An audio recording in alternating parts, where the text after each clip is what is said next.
नमस्कार दोस्तों, DD red के एक और रिएक्शन वीडियो में आप सभी का स्वागत है। मैं हूं आलोक। तो आज जो वीडियो मैं आप लोगों के लिए लेकर आया हूं वो वीडियो है हिंदुस्तान 9 न्यूज़ का और इसका टाइटल है कल ही पाकिस्तान से आए इमरान खान और उसके बच्चे अली अरशद ने की ज़बरदस्त बातें। तो चलिए भाई देखते हैं कि इस वीडियो में क्या है। और ये शायद पाकिस्तान गए थे, ये इंडियन हैं, इंडियन मुस्लिम हैं और ये पाकिस्तान गए थे अपनी पूरी फैमिली के साथ। तो कैसा रहा उनका एक्सपीरियंस ये शायद बताने वाले हैं इस वीडियो में। तो आइए चलिए सुनते हैं। जो हमारे साथ मौजूद है वो एक परिवार मौजूद है इमरान खान जी का, और ये भारतीय मुस्लिम है और हाल ही में पाकिस्तान होकर आए हैं। बहुत सारी चीज़ें ऐसी हैं जिसमें भारत को पाकिस्तान के भी नीचे दिखाया गया है। हंगर इंडेक्स हो, हैप्पीनेस हो, बहुत सारी चीज़ें।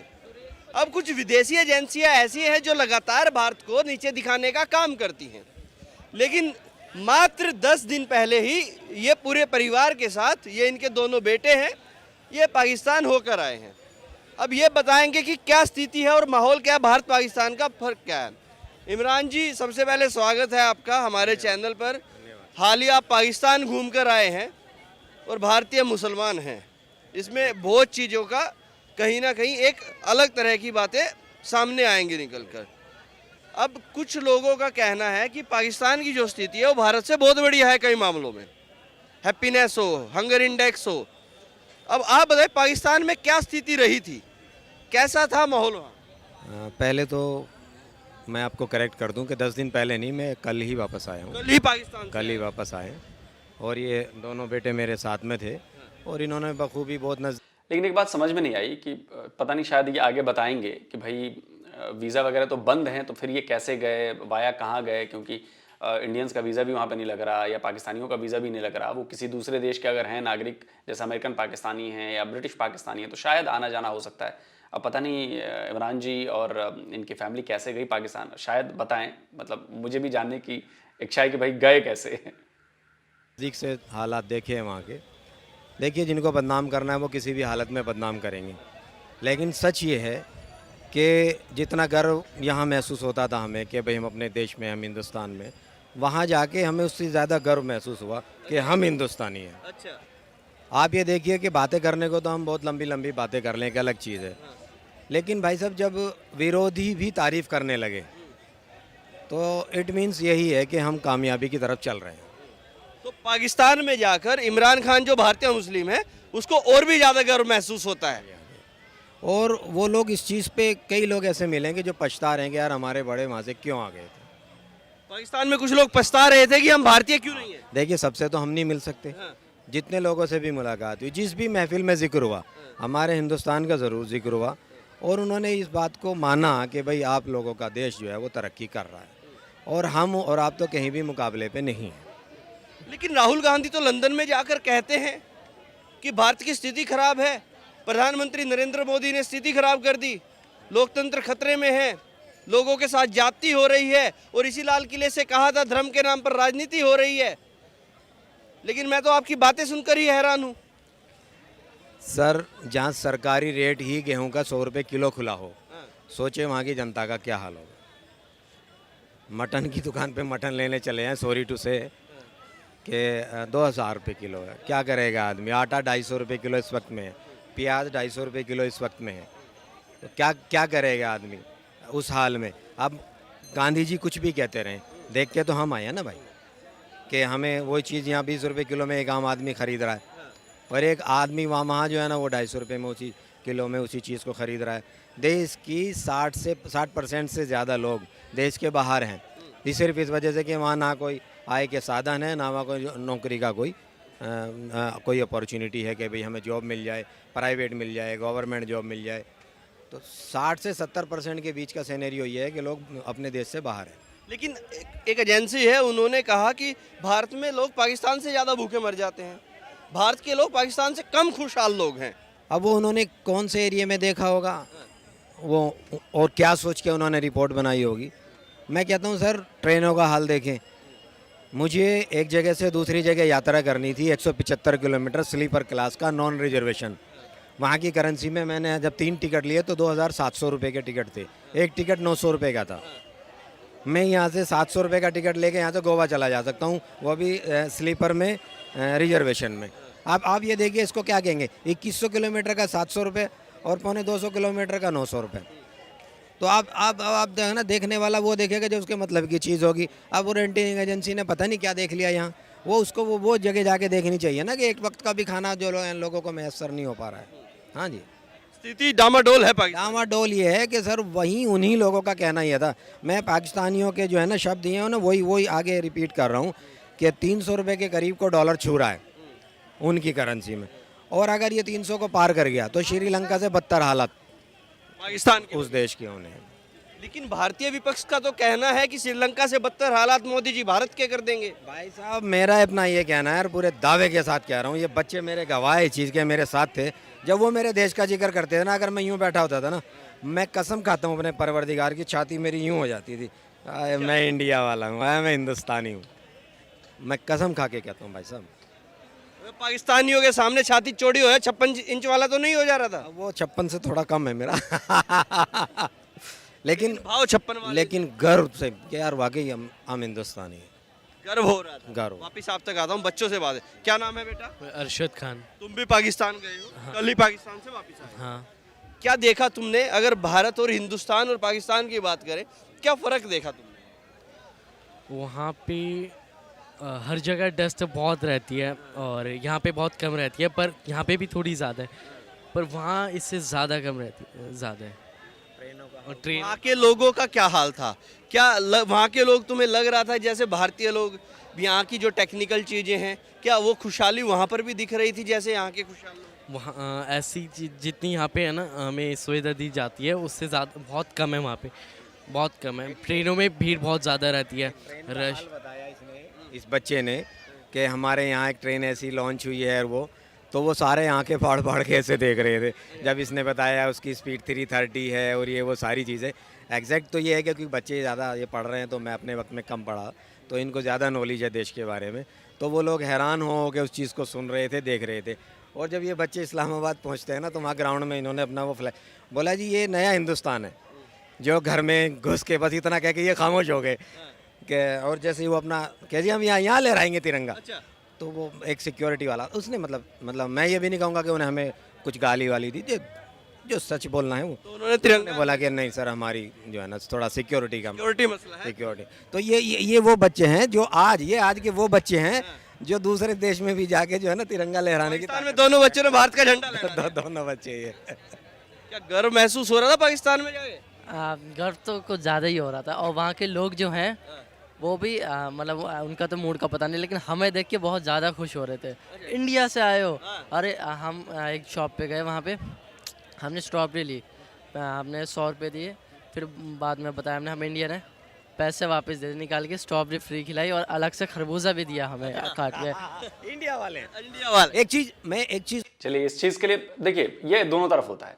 ये पाकिस्तान वालों को मैं इसके लिए शुक्रिया अदा करूंगा, और जो पाकिस्तानी यहाँ भी आते हैं उनके साथ भी ऐसा ही बर्ताव होता है इंडिया में, तो वो भी जाके यही कहते हैं कि यार इंडिया तो बड़ा गजब है और इंडिया के लोग तो पैसे नहीं लिए, और ऐसी सैकड़ों वीडियोस मौजूद है।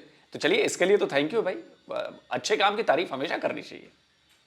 और बता दूं आपको, मैं एक चीज़ और बता दूं आपको कि उन लोगों का ये कहना है कि ब्रिटिश आ रहे हैं यहाँ, ब्रिटेन वाले तो बहुत सारे ब्रिटेन के पासपोर्ट लिए हुए पाकिस्तानी हैं, ना यहाँ इंग्लैंड वाले की उतनी वैल्यू, ना यहाँ अमेरिका वाले की उतनी वैल्यू, ना यहाँ यूरोपियन की उतनी वैल्यू जितनी आप लोगों की है कि आप इंडिया से आए हो।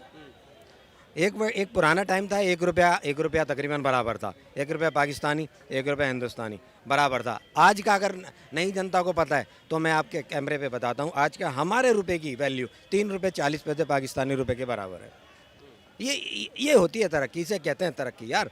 वहाँ का उस देश का एक रिकॉर्ड है कि 75 साल हो गए देश बने हुए, 75 साल में कोई भी प्राइम मिनिस्टर अपना एक कार्यकाल पूरा नहीं कर पाया। ये वहाँ का रिकॉर्ड है। लेकिन कहीं ना कहीं अगर विपक्ष की हम बात करें, लगातार यहाँ पर मोदी जी पर हमला बोला जाता है कि इनके रहते हुए सारी चीज़ों का निजीकरण हो रहा है, सारी चीज़ें बेच दी जा रही हैं, अंबानी अडानी को सब कुछ दे दिया जा रहा है। तो आप वहाँ पर जाकर जब उनसे आपने बातचीत हुई होगी, पॉलिटिकल बातें भी होती हैं, तो पाकिस्तानियों के व्यूज क्या देखने को मिल रहे थे नरेंद्र मोदी के बारे में? हमारे प्रधान एक इम्पोर्ट एक्सपोर्ट का एक बिज़नेस करता था, उनसे मीटिंग हो रही थी हमारी, एक प्रोग्राम में 10-12 लोग बैठे हुए थे, पाकिस्तानी ही थे वो, इम्पोर्ट एक्सपोर्ट का उसका बिज़नेस था। तो उसका कहना ये था, 2 शब्द में आप पूरी किताब लिख सकते हैं। उसका कहना यह था कि हमारे यहाँ डॉलर सर पे चढ़ने को तैयार है और आपके यहाँ डॉलर, आपके मोदी जी, ये नाम था सर, कि आपके मोदी जी ये कोशिश कर रहे हैं कि हमारे यहाँ तो डॉलर सर पे चढ़ने को तैयार है और आप लोगों की जो मोदी जी की पॉलिसी है, आपके यहाँ तो डॉलर कदमों में आएगा। कदमों में आया। ये हाँ, ये उसके वर्ड थे सर, वो रिपीट कर रहा हूँ मैं। ये एक पाकिस्तानी मुस्लिम की सोच। पाकिस्तानी वो जो इंटरनेशनल लेवल पे बिजनेसमैन है। बहुत बड़ी बात है और इसकी शुरुआत हो चुकी है और आप लोग इसका देख भी होंगे, खबरें भी आ रही होंगी। कई देशों से हमने इंडियन रुपीस में और उनकी करेंसी में कारोबार करना शुरू कर दिया है। कई जगहों पे यूपीआई पहुंच रहा है। तो ये शुरुआत हो चुकी है, डी डॉलराइजेशन जिसे कहते हैं हम, वो शुरुआत हो चुकी है।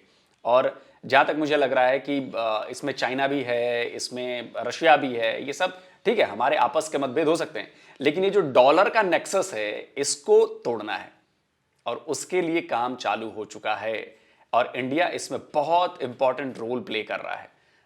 तो यकीन मानिए कि आने वाले टाइम में आप डॉलर को डीवैल्यूएट होता देखेंगे, जरूर देखेंगे आप।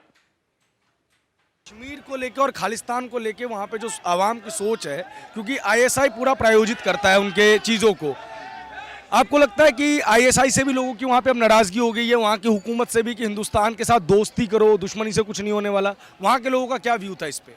देखिए, उस बारे में, उस टॉपिक पे कोई ऐसा मौका नहीं बना कि इस बारे में कोई बात हो सके। इतना ज़रूर है कि उन्होंने इतना ज़रूर कहा कि भाई जो आपकी मजबूरी हिंदुस्तान में रहते हुए कश्मीर में है कि भाई आप पूरे हिंदुस्तान में कश्मीरी कहीं भी जाके प्लॉट ज़मीन ले सकते हैं और आप बाकी हिंदुस्तानी कश्मीर में नहीं ले सकते, वही मजबूरी हमारी यहाँ है कि पूरे पाकिस्तान के लोग कश्मीर में ऊपर जाके कहीं प्लॉट नहीं ले सकते। पाकिस्तान वाले नीचे पाकिस्तान में आके, कश्मीर वाले, और नीचे आके कहीं भी प्लॉट ले सकते हैं। उसका मैंने ये जवाब दिया कि आपके यहाँ वो स्थिति है, हमारे यहाँ वो स्थिति थी, हमारे मोदी जी ने वो स्थिति को ख़त्म कर दिया। तो उसमें भी उन्होंने कहा सच में ऐसा हो गया। मैंने कहा अब कश्मीर वाले हिंदुस्तान में कहीं भी ले या हिंदुस्तान वाले कश्मीर में कहीं भी ले, क्योंकि ये भी हमारा पार्ट है और वो उनका पार्ट है। हमारे यहाँ वो चीज़, बस इतना जिक्र हुआ, इसके अलावा हमारा इस बात पे, इस टॉपिक पे कोई जिक्र नहीं हुआ। पाकिस्तान वाले लगातार ना क्लेम करते रहते हैं कि जो हिंदुस्तानी मुस्लिम्स हैं उनकी हालत जो है इस देश में बहुत ख़राब है, और ये उनके निज़ाम लोग, यानी कि जो उनके नेतागण हैं वही लोग बोलते हैं। वहाँ का जो आवाम है वो हिंदुस्तानी मुसलमान के बारे में क्या सोचता है? वो जितना वहाँ की मीडिया को देखता है वो उसी हिसाब से बोलता है। अब हमारे कुछ ऐसी भी मीडिया आपको मिल रही है जो आपको मतलब पब्लिक को एक तरह से डिमोरलाइज करने में लगी हुई है, नौजवानों को बिल्कुल निराश करने में लगी हुई है कि अब कुछ नहीं होने वाला, देश बर्बादी पे है, देश ख़त्म हो चुका है। इसी तरह की एक मीडिया वहाँ भी है जो ये दिखाती है कि देखो आप लोग तो ठीक हो, क्योंकि उन्हें अपने मैटर्स को दबाना है, अपनी जो प्रॉब्लम्स हैं उनको दबाना है, तो वो पड़ोस की प्रॉब्लम को हर किसी को भी बढ़ा चढ़ा के दिखाती है। अच्छा, एक और जवाब बताइए, आप अभी पाकिस्तान से आए हैं, अभी पाकिस्तान के हालात बेहद ख़राब हैं, वहाँ दंगे फसाद की स्थिति है, इमरान खान को गिरफ्तार करने वाले हैं। इमरान खान ने भारत की बड़ी तारीफ भी कर दी थी कुछ दिनों पहले, हालांकि सियासी फ़ायदे के लिए की थी, जब वो थे तब तो वो चाइना के पोपट ही थे। उसको लेकर वहाँ पे क्या मिजाज है लोगों का कि आपके हिंदुस्तान में तो पावर ट्रांसफ़र यूँ ही हो जाता है, हमारे यहाँ प्रधानमंत्री नहीं बने अगर, तो भाई जो प्रधानमंत्री बनता है उनके शपथ ग्रहण में पूर्व प्रधानमंत्री जाते हैं, और उनके यहाँ कितनी लड़ाई झगड़े हो रहे हैं हम देख रहे हैं, तो उस पर क्या थॉट था उनके यहाँ? तो पहली बात तो ये, प्रधानमंत्री सीट को लेकर कई लोग वहाँ मारे जा चुके हैं। जुल्फ़िकार अली भुट्टो, उससे पहले, उसके बाद में बेनज़ीर भुट्टो, कई लोग, जनरल जिया, कई लोग मारे जा चुके हैं सिर्फ प्रधानमंत्री सीट के लिए। एक बात तो ये। दूसरी बात ये, जो इमरान खान का स्टेटमेंट था कि भाई मोदी जी जो हैं हिंदुस्तान में बड़ी तरक्की कर रहे हैं, उस चीज़ को वहाँ के लोगों ने पसंद किया कि भाई इस मामले में तो ये ठीक बोल रहे हैं। सब ने नहीं, सब तो 100% तो यार उसके भी नहीं होते जिसने पैदा किया, लेकिन अक्सर ने इस चीज़ को पसंद किया कि भाई ये सच बोल रहे हैं, वाकई हिंदुस्तान तरक्की पे है, और उसको वो लोग चाह रहे हैं, उसको पसंद कर रहे हैं। जिस दिन का ये लफड़ा था, कौन सी तारीख थी? 18 तारीख, 18 को हम लाहौर में ही थे, और वो जगह जाम लगा हुआ था कि वो इमरान खान का लफड़ा था। और मैंने उनको ये भी कहा कि देखिए हमारे यहाँ ये मामला है कि हमारे यहाँ इतनी बड़ी प्रॉब्लम नहीं क्रिएट हो सकती, होने के चांस होते हैं तो उसको कंट्रोल कर लिया जाता है। एक चीज़ और आपकी जानकारी के लिए बता दूं, तमाम देशवासियों के लिए, उससे पहले मैं ये अपील करता हूं कि यार बात को देखें, बात को समझें। जिस कंट्री ने भी मौजूदा सरकार को टाइम कम दिया है वहाँ नुकसान हुआ है। जिस देश ने भी अपनी मौजूदा सरकार के हाथ मजबूत करते हुए उन्हें टाइम दिया है, ज़्यादा टाइम दिया है, वहाँ तरक्की पे है वो देश। हमारे उस देश का जो बजट है, टोटल बजट का 80% वहाँ की आर्मी को जाता है। फिर मैंने उसके पलट में उनको ये बताया कि हमारे यहाँ तो with due respect Indian army, किसी को बुरा ना लगे, कि हमारे यहाँ तो एक नई पॉलिसी ये की है कि अब सिर्फ 4 साल के लिए भर्ती होगी और 4 साल के बाद में 25% को रखा जाएगा, 70% को कहीं दूसरी जगह एडजस्ट किया जाएगा, ताकि हमारे यहाँ आर्मी जो है ना देश की सरहदों को संभाले। आपके यहाँ उनका कहना यह था हमारे यहाँ तो आर्मी जो है ना सीमेंट फैक्ट्री भी आर्मी चला रही है। तो भाई साहब सारे जहाँ से अच्छा हिंदुस्तान हमारा, बस। एक सवाल मैं आपसे और लूँगा। देखिए इस वक्त जहाँ पे हम हैं, ये एक समय में और आज भी मुस्लिम बहुल इलाका है, और कुछ लोग पाकिस्तान के तो ज़रूर बताते हैं कि देश में माइनॉरिटी का हाल बहुत बुरा है, जबकि हिंदुस्तान में जो मुस्लिम आबादी है वो सेकंड मेजॉरिटी है, वो माइनॉरिटी नहीं है। हमने लाल किला हो, चांदनी चौक हो, फतेहपुरी मस्जिद हो, ये पूरी लाइन को किस तरीके से सहेज के रखा है, विकसित करके रखा है, ये हमने देखा। लाहौर हो, कराची हो, ये हिंदू बस्तियाँ हुआ करती थी। उनके जो जनरल हैं उनके नाम के पीछे बाजवा, चौधरी, ये सब लगे हुए हैं। तो इनकी जो पुरानी पीढ़ी क्या रही है ये हम सबको पता है। और वहाँ हिंगलाज देवी माँ का मंदिर है। लाहौर में बड़े बड़े सेठ जो थे, धना सेठ, हिंदू धना सेठ, सिंधी धना सेठ, उनके घर हुआ करते थे। आज उनकी क्या स्थिति है, हिंदू मंदिरों की क्या स्थिति है, हिंदू जो मॉन्यूमेंट्स थे उनकी क्या स्थिति है? शायद मेरी बात किसी देशवासी को झूठ लग जाए। बेटा इनसे बात करें आप, जिस घर में गए थे उस घर के पड़ोस में आपने क्या देखा?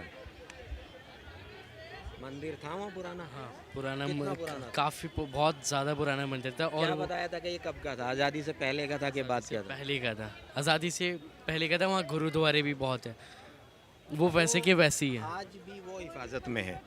मीडिया हमें क्या बता रही है या दूसरे लोग क्या बता रहे हैं, एक अलग बात है। एक कटास राज मंदिर है, हमने वहाँ जाने की कोशिश की, थोड़ा जो है ना सिक्योरिटी रीज़न था, तो वहाँ लोग जा रहे हैं, देख रहे हैं। देखिए इसमें तो कोई शक नहीं कि हिंदुओं की वहाँ से तादाद कम हुई है। हर आदमी अपनी मेजॉरिटी की तरफ चलने की कोशिश करता है, लेकिन ओवरऑल ठीक है भाई साहब। मैंने जो देखा मैं वो आपको सच बताऊंगा, ओवरऑल ठीक है। एक आखिरी सवाल मैं इमरान जी आपसे लेना चाहूँगा। आप कल ही पाकिस्तान से आप आए हैं पूरे परिवार के साथ, ये दोनों बच्चे, क्या नाम है आपका? अली, अरशद और आप इमरान, आप तीनों कल ही पाकिस्तान से आए हैं।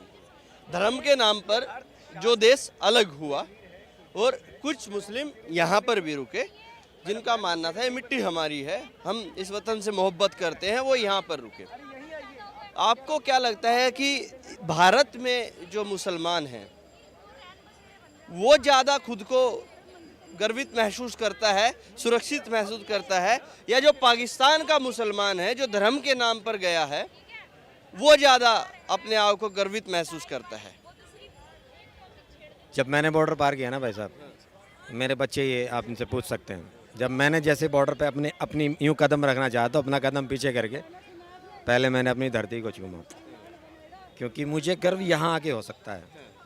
मुझे जो सुकून मिला वो मेरी धरती पे आके मिला, मैं गर्व करता हूँ। और सबसे बड़ी बात यह कि मैं उस चीज़ को देख के आ रहा हूँ कि मेरी इस धरती पे वो लोग गर्व कर रहे हैं जो आज मुखालिफ देश में बैठे हुए हैं। एक बात, दूसरी बात ये कि एक बड़ा तबका है, एक बड़ा ग्रुप है, मेजॉरिटी है जो आज वो कह रही है कि बड़ों ने हमारे गलती की। पहली बात तो ये पाकिस्तान बनना ही गलती थी, वरना आज हमें एक हिंदुस्तानी रुपये 3.5 रुपये में ना खरीदना पड़ता। तो साहब हम मजबूत हैं। तो क्या लगता है पाकिस्तानी अब दोबारा मर्ज करना चाहते हैं क्या? वहाँ की जो जनता है, आवाम है, क्या उनकी बातों में कहीं ऐसा लगा कि चलिए यार छोड़िए सब कुछ, हमें भी वापस बुलाइए, हम भी वही का 25 रुपये किलो का आटा खाते हैं? बहुत अच्छी बात है, आपकी सच्चाई यही है। मैं कसम खा के कह सकता हूँ कि अगर वोटिंग कराई जाए, पब्लिक का एक बड़ा हिस्सा ये चाहता है कि यार वापस हो जाए, वहीं वापस आना चाहते, सेम हो जाए, ये हट जाए बीच का मसला। सच में बता रहा हूँ। चलिए इमरान जी धन्यवाद। खुशहाली किसको पसंद नहीं है? धन्यवाद, आपने इतना समय दिया। रिक्वेस्ट करना चाहूँगा कि अपने किसी बात को लेकर मतभेद अलग अलग हो सकते हैं, लेकिन देश के लेवल पे आके अपने देश को मजबूत करना और अपने देश की खुशहाली को देख के खुश होना, ये हर हिंदुस्तानी के अंदर होना चाहिए और गर्व होना चाहिए कि हम हिंदुस्तानी हैं, जैसा कि मुझे हुआ देश से बाहर निकल के। धन्यवाद इमरान जी, आपने अपना इतना समय दिया और पाकिस्तान के गंभीर हालातों पर आपने हमसे बातचीत। चलिए दोस्तों, वीडियो ख़त्म हो गया और जो इमरान भाई ने आखिर में बात कही ना कि मतभेद होते हैं, एक घर में 5 भाई हों तो 5 भाइयों में भी एक मत नहीं हो सकता। तो ये तो 130 करोड़ का देश है। मतभेद अपनी जगह हैं, लेकिन मनभेद नहीं होना चाहिए। और जहां देश की बात आए वहां पे सबको एक होना चाहिए। ये दिल जीत लिया इस लाइन ने। और देखिए भाई, पाकिस्तान के लोगों, अगर आप मुझे देख रहे हैं तो आप जो ये कहते हैं कि जी भारत का मुसलमान डरा हुआ रहता है, भारत के मुसलमान को आज़ादी नहीं है, भारत का मुसलमान जो है वो हिंदू बनिए की गिरफ्त में है, तो इरफान भाई ने और उनकी फैमिली ने बता दिया कि कौन किसकी गिरफ्त में है। यहां पर कोई किसी की गिरफ्त में नहीं, सबको भरपूर आज़ादी है। हमारा संविधान हमें यह अधिकार देता है कि सब बराबर हैं। जो बेसिक राइट्स हैं, जो एक हिंदू को हैं, जो एक मुस्लिम को हैं, जो एक सिख को हैं, जो एक ईसाई को हैं, सारे बेसिक राइट्स बराबर हैं। पाकिस्तान की तरह नहीं है कि वहां पर जो बड़े अधिकार हैं वो सिर्फ मुसलमानों को दिए गए। आप मेरी बात समझ रहे हो? तो जब कोई देश अपने सारे निवासियों को एक बराबर समझता है तभी वो ग्रो करता है। और इसका सबसे तगड़ा रिजल्ट जो है वो आपकी आंखों के सामने है। आज पाकिस्तान कहां है, आज हिंदुस्तान कहां है। आज पाकिस्तान का डॉलर कहां है, पाकिस्तान का रुपया कहां है, आज हिंदुस्तान का रुपया कहां है। आज पाकिस्तान के लोगों को कितनी प्रॉब्लम हो रही है, आज हिंदुस्तान के लोगों को क्या प्रॉब्लम हो रही है। आज पूरी दुनिया में पाकिस्तान की क्या इमेज बनी हुई है, किस नजर से देखा जाता है। आज पूरी दुनिया में हिंदुस्तान को, हिंदुस्तानियों को किस नजर से देखा जाता है। यह है वो फर्क जो हमने पैदा किया है, जो हमारे संविधान ने हमें अधिकार दिए। और मैं कहना चाहूंगा, हमारी कोई भी कम्युनिटी हो, हिंदू हो, मुसलमान हो, सिख हो, ईसाई हो, कोई भी कम्युनिटी हो, हमें अपने देश के लिए काम करना है, हमें अपने देश को मजबूत करना है। देखिए, पार्टियां आती जाती रहती हैं, नेता आते जाते रहते हैं, पीएम आते जाते रहते हैं, लेकिन देश मौजूद रहना चाहिए, देश ताकतवर रहना चाहिए, देश का सर ऊंचा रहना चाहिए हमेशा। तो हमें वही काम करना है जिससे ये हो। बाकी तो धर्मशाला है, लोग आते हैं, लोग चले जाते हैं, लेकिन ये देश यहीं रहेगा। और इसे उतनी ही मजबूती से थामे रखना है, उतनी ही मजबूती से आगे बढ़ाना। और ये हम सबकी जिम्मेदारी है। कोई हिंदू, मुसलमान, सिख, ईसाई कुछ नहीं होता। ये हम सबकी जिम्मेदारी है, क्योंकि ये हमारी मिट्टी है यार। बात है कि नहीं? तो जाहिर सी बात है कि पाकिस्तान के लोग, देखिए कि एक हिंदुस्तानी फैमिली, इंडियन मुस्लिम की फैमिली पाकिस्तान गई, वहां पर लोगों से बातचीत की, वहां का क्या उनका एक्सपीरियंस रहा वो उन्होंने बताया। और जब हिंदुस्तान के बारे में उन्होंने सुना पाकिस्तानियों की जबान से, तो सोचिए कि जिस तरह से बता रहे थे कि सीना फूट कर चौड़ा हो गया। ये वाकई बहुत प्राउड मोमेंट है हम सबके लिए। और हम सबको ये बात समझनी चाहिए कि हमने इस देश को इस लेवल तक पहुंचाने में बहुत मेहनत की है। पिछले 75 ईयर्स में हमारी कई पीढ़ियां, मैं सारे लोगों की बात कर रहा हूं, सारे लोगों ने अपनी कई पीढ़ियां खपाई हैं इस देश को आज यहां तक पहुंचाने में। तो उनकी मेहनत को बर्बाद मत कीजिए। जो लोग इसके खिलाफ काम कर रहे हैं उनसे भी मैं कहना चाहूंगा कि इस अपने पुरखों की मेहनत को बर्बाद मत कीजिए, इसको और बढ़ाइए और आगे पहुंचाइए। तो जल्दी मिलता हूं एक और नए वीडियो के साथ। नमस्कार, जय हिंद।